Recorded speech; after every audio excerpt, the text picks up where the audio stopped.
welcome back to another video. Today we are here with Jono once again from IntegrityCoin. As promised, a post-launch catch-up with Jono, talking about how the launch went, and little surprise there, it did go quite well. So yeah, we're just gonna chat about the launch, chat about the next few weeks for Integrity, how we see it going, and what's coming up. So Jono, how do you think the launch went in your eyes?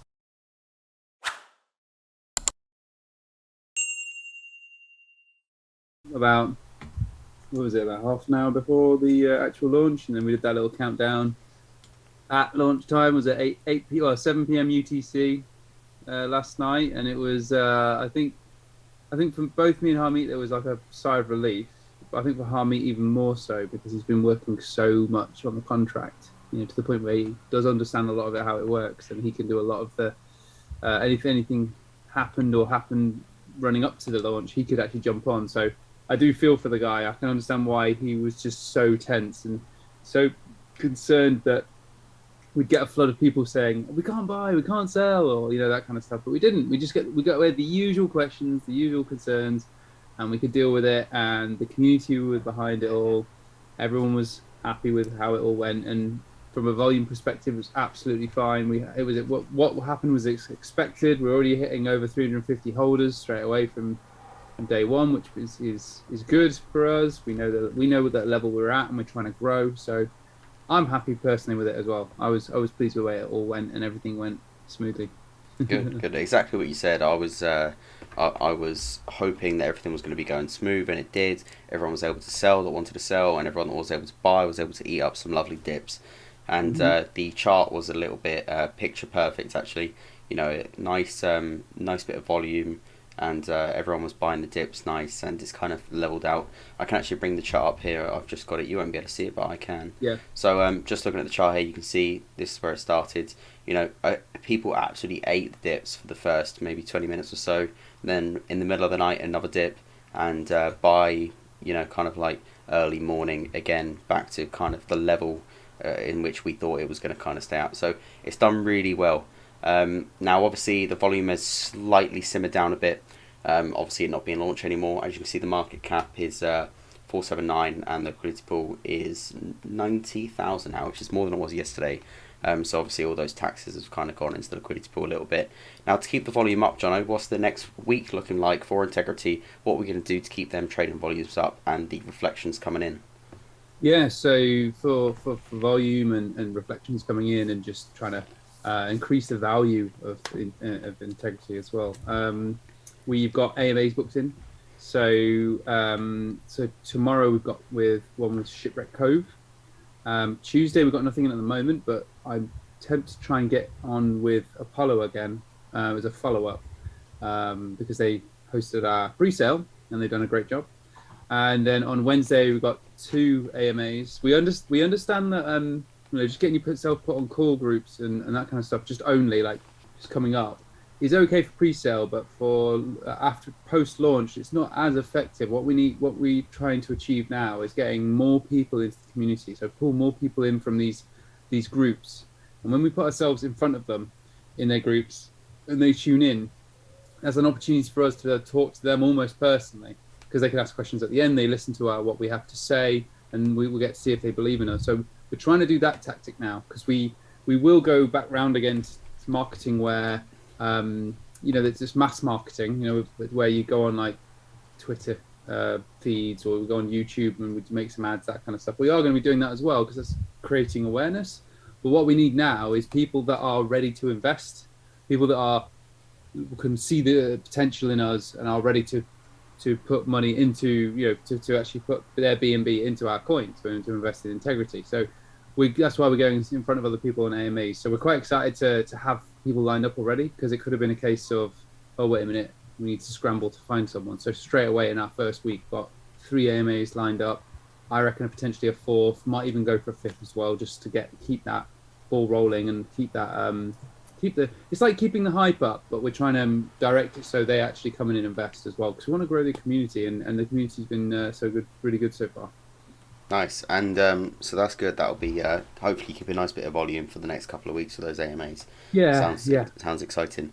and future projections for the coin past, past the AMAs, the plans coming up, things, goals that you want to hit, any targets, for example, amount of Telegram holders, stuff like that, amount of coin holders. Is there any certain targets that you've kind of set yourself that you would like to see at? I suppose we're not like a lot of other coins where they put like in their roadmap X amount of holders. Yeah. We know that the problem with having holders targets is, we could let's say we got 10,000 holders. Let's say we just put that target out there. You could have loads of the wallets with like a few tags left because they've sold, and that would still count as a holder. So I know that aiming for those numbers is going to be all skewed. So I'll be honest with you, we've not gone down that route of having those kind of targets. Our target's very much based on what our utilities can do or when they will work and that kind of stuff. So personally, for me, like if I'm going to break it down into what we're all both going to be working on, or all three of us are going to be working on, for me, it'll be the trading side. Mm-hmm.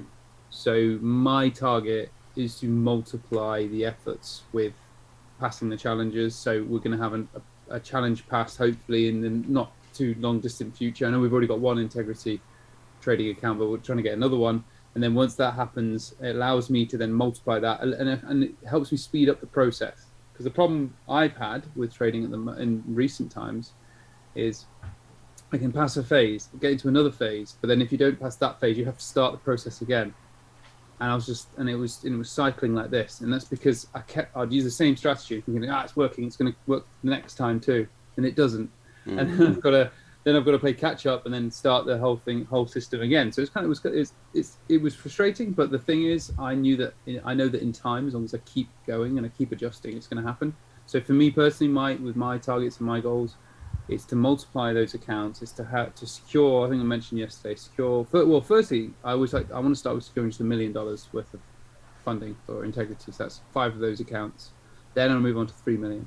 So if we can achieve that first, and then I can really ramp up, what I can squeeze out of forex trading. Like I've just invested a significant amount of money into my education into trading, and that's so I can further solidify what I already know, and on top of that, help with what I don't know. I suppose that's the whole point, isn't it? When you educate yourself, and also it's such an intensive course that they're even done like psychometric tests and different things to understand our emotions when we're trading, so that they can help us deal with those, which is a big thing. A lot of courses don't do that. So I'm so intertwined with what I do day to day and what I'm doing for Integrity that they're both so heavily linked.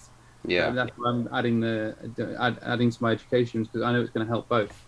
And obviously the exciting news that will be coming in the coming months is obviously the payment platform. What's that called again? It's Stablepay. Stablepay, that's it. And just give a brief explanation on what that's going to do. So Stablepay, at the moment, I'll just explain where it's at as well.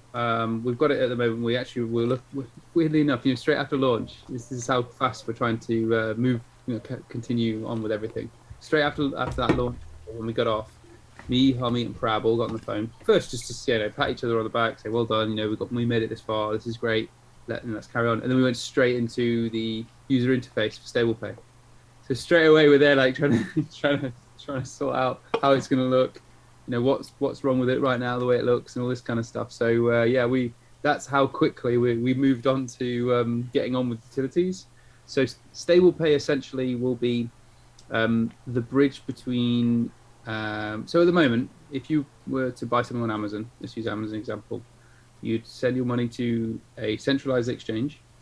You then change your stable coin into fiat, where you have exchange fees, and sometimes there's other fees on top as well. Like there's a set fee and the exchange is poor. You know how PayPal's really poor. Yeah, it's quite bad. Yeah, you get like a double whammy, and it can suck. So you think it's only 1.5%, but ends up being like 5% difference. Plus that takes time. We know that sometimes that can, maybe Coinbase is the only one where it's instant withdrawal, and then on top of all that, you've got all the red tape that you have to think of in terms of like if you're constantly putting money back and forward. Coinbase technically could stop it one day, because it's acting as a bank, aren't they? Centralized. So we want to be able to allow people to have that freedom to spend their crypto, their stable coin, and not having to go through any of that. So what they would essentially do is use Stablepay. So let's use Amazon for example as well, to send their stable coin through Stablepay, and Amazon would be the end receiver, and then the item get shipped to them instead of having to put it through an exchange and then get the money and then pay for it. And so would that rely on the seller accepting stablecoins? That would rely on the seller accepting stablecoins, yes. Obviously, stablecoins are stablecoins for a reason, because they don't, devalue. So. Yeah, that's the only reason why we went with those, is purely because of that. Because trying to track it otherwise, if we didn't use stablecoins, would be far too difficult. At the current times with the technology that we have, I know that it would be possible. It's just it's very difficult to do. That's why some people even ask, why? How come you're not using Integrity? So, well, actually, we're trying to make Stablepay a separate company to Integrity, but very much involved with it, because its ecosystems will intertwine, because Stablepay will feed into Integrity. But yeah, so that's the basics of it. We want to have other ways as well. We want to try and work with people where we can do some of the off ramping, so we can get that exchange. Because what the idea of Stablepay in the other sense is the seller would be the one who receives the stablecoin. They would then deal with everything else. We're also looking at the option where we would be the ones dealing with the exchange.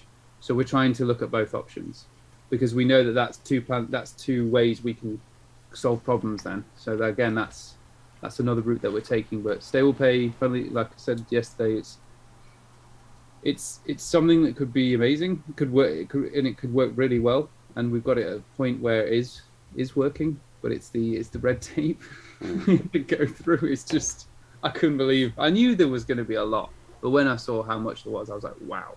Yeah. So we're finding our ways to be able to showcase it without having to go through much of it, just so we can show people how it works. Because again, in the future, we've got to approach. We're probably going to have to approach some people in the future who want to use it, so at least we can show them how it works. Yeah. For now, I won't be able to go into much detail on what we're doing next, but as long as we can, again, if there is any red tape, we can get past it pretty quickly. There's a few things that are in the process right now, which will allow us to grow quicker than what we originally planned, because we found a way in to be able to effectively build Stablepay as an application. We might be able to actually do that, and then it can be applied to more and more online stores. So cool. Again, it's just something that we have to, because what we don't want to do is do it, and then someone comes in and shuts us down or says, no, you can't be doing this. And we're like, because it takes money to get us to that point anyway. So. And obviously the coin release last night, the reflections, instantly you airdropped 8k, was it? Instantly you airdropped 8k in pounds, was it? And we did in dollars, so $8,000. In dollars. And we did an instant buyback and burn as well. Yeah, which I across all my coins instantly, about 5 minutes after the coin came out, I got like 70 what's it called? Yeah, BSD. And then when the next airdrop came out, I got like another 60 or something like that. So that's all working really well. You mentioned last night plans for a dashboard? Yes, there are plans for a dashboard. We understand that, I use dashboard on my other coins, and so I do understand that they're important. And I know there might even be people looking in going, well, how come you haven't got a dashboard? It was purely because we were so focused on our current utilities that we knew a dashboard was just going to happen anyway. It's like originally we had a dashboard in the roadmap, and then we thought, why have we got that in there? That should just be something that we make anyway. It shouldn't be something like, we're going to have a dashboard as if it's amazing. So we realized it's important. So what we're doing now is we're just going to get someone to develop the dashboard. We did ask someone else, but they asked for an obscene amount of money, and we were like, you do realize it's just a dashboard. You almost want to say that. So I think there's some people think that there's just money coming out of everyone's ears when they're involved in crypto and they're making a crypto, but it's making one. But no, we got people that we can talk to, so we're going to make one up. It might start quite basic. It might just be one where you paste the contract and then it just tells you your rewards, what you can claim, and all that kind of stuff. So nice and easy. I've seen like one like Dive Wallet, That's all it needs to be, really. All it needs Similar to be. one to theirs, yeah. Because I know that some do go super fancy, but then we've seen the kind of price that people want to charge for those, and we thought, well, if we were to sink, and this is the kind of price, by the way, we're talking about around 10,000 into something like that, that's taking away from the other project. And are you going to get $10,000 or pounds worth of you know, value out of the dashboard? You're not, are you? You're not going to get anything. It's more for peace of mind for people, and it's more some just for them to look at when they could easily just look at their wallet. So, no, I agree with you there. Something simple would be great. Right, well, we've been going for 15 minutes. Anything to add on top? I've run out of questions, so if you've got anything to add. I suppose really what we're trying to do at the moment, we just, kind of build up the community. We know that volume will drop somewhat while we're on the in-between, the transition, just like start to drop a little bit today. But I just really appreciate the people that have bought in. So I don't know if you noticed, Scott, but we have a lot of holders. Yeah. People who are from pre-sale are holding the coin. I know there was a few sales, but that was okay because we wanted that volume, we wanted those reflections, and it's just healthy for the chart. But I really did notice that I'm surprised, because I really do want people to believe us when we're talking about our project, and we believe in it too. But I suppose I see other coins, and I've seen where it's just got up and then it's gone and just had way too much of a. I'll tell you the difference from what I've noticed of investing in, a fair amount of coins.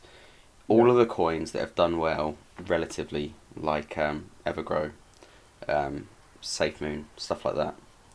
Yeah. They have all had really, really strong communities in the start of people that truly believe in the project, truly believe in the utility, and aren't there to make a quick buck. And that's what I see with Integrity.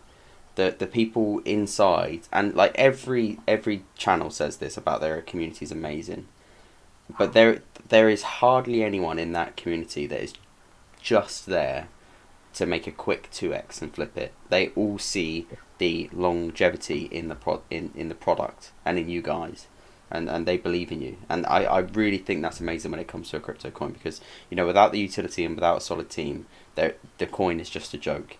And that is just definitely not the case when it comes to Integrity, and that's what I'm most impressed about. And that's, to be honest, that's why I believe in the coin the most, is because of the people inside the coin that also believe. It's infectious. It is infectious. Yeah. And that's why I think it will do well. So, thank you. You're welcome. Anyway, we'll leave it there. Thanks for watching. All of the relevant information will be in the description below. Links to the website, links to the PooCoin where you can buy, and a couple of contract details and the Telegram link. So if you want to check out Integrity, then have a little look in the description below, and remember to subscribe for more crypto content and more how to not get scammed content, because that seems really popular on the channel. But thanks for watching, and Jono, thanks for stopping by.